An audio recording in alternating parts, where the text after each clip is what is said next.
Tragique, comique et pathétique sont les trois registres dominants du théâtre. Alors, c'est vrai qu'au XXe siècle, c'est plus compliqué car les registres se mélangent. Le registre révèle une émotion. Alors, on a le rire pour le comique, on a la souffrance pour le registre pathétique et on a la terreur et la pitié pour le tragique. Contrairement aux idées reçues, le tragique n'est pas forcément la mort du personnage.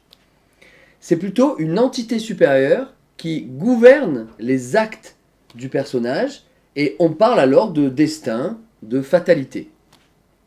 Dans cet extrait de Phèdre, de Racine, on peut lire que on est dans l'Antiquité, mon mal vient de plus loin, à peine au fils d'Égée, sous les lois de l'Hymen. On peut déjà chercher quelle est cette entité, sous quelle forme elle est représentée dans le texte. On continue, mon repos, Athènes, je le vis, je rougis, etc. On continue, je reconnus Vénus et ses feux redoutables, d'un sang qu'elle poursuit. Vénus, ici, c'est la divinité de l'amour. Et le personnage a l'air d'être sous son influence, puisque on a d'un sang qu'elle poursuit, Vénus serait à l'origine de la malédiction de Phèdre et de toute sa famille.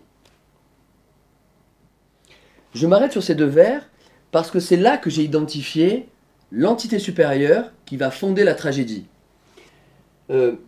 Maintenant, le dramaturge a sûrement travaillé son texte et condensé les éléments du tragique, et il faut aller regarder les rimes pour s'en assurer. Feu redoutable est à la rime avec tourments inévitables. Les feux désignent ici l'influence de Vénus, la malédiction, c'est la déesse de l'amour, la passion, les feux engendrent la passion de Phèdre, et les tourments inévitables, dans le mot inévitable, on a bien les éléments du tragique. On a l'expression de la fatalité, car Phèdre ne peut échapper à son destin.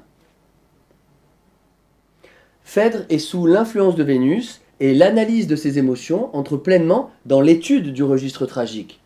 Regardez, mon mal vient de plus loin, donc elle étudie d'où vient son malheur, et on a une série de vers dans lesquels elle décrit ses émotions, rougit, pâlit, transir de froid, brûler. Ces éléments sont contradictoires et montrent qu'elle ne se contrôle plus, qu'elle n'est plus maître d'elle-même. Et je termine avec le dernier vers, d'un incurable amour remèdes impuissants. Incurable et impuissant sont à l'opposé du vers pour mieux se faire écho, et évidemment qui rappelle le même modèle que inévitable. Ce qu'il faut retenir du tragique, c'est qu'on a toujours une entité supérieure qui exerce son pouvoir sur un personnage. Nous, on a vu que l'influence d'un dieu pouvait être cette entité, c'est-à-dire Vénus, mais ce peut être aussi un dilemme, c'est-à-dire un choix impossible qui est proposé au personnage. Les deux possibilités qui lui sont réservées sont mauvaises pour lui.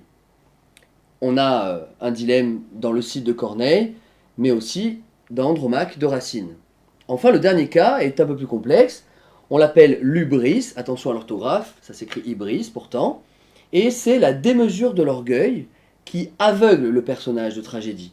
Les exemples les plus connus sont Médée et Oedipe, que l'on trouve chez Sophocle. Le comique, c'est une surprise, un ridicule, un décalage. Et on a affaire généralement à un comique de situation, un comique de geste ou un comique de mots.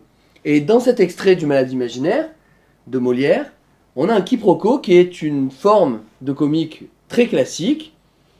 Argan a choisi un mari pour sa fille qui s'appelle Thomas Diaphorus, qui est médecin, et Angélique pense qu'il parle de Cléante, l'homme qu'elle aime.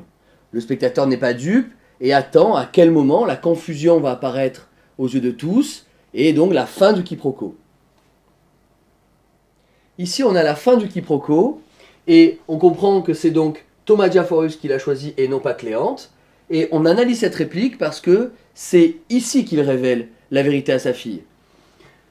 Vous pouvez remarquer l'embarras d'Argan, toutes ces phrases commencent par des conjonctions de coordination, et ce fils s'appelle, et non pas Cléante, et nous avons, et demain ce gendre, avec en plus des démonstratifs qui montrent que Argan essaie de se sortir de cette situation, il est confus, il n'arrive pas à avouer à sa fille qu'il a choisi quelqu'un qu'elle n'aime forcément pas.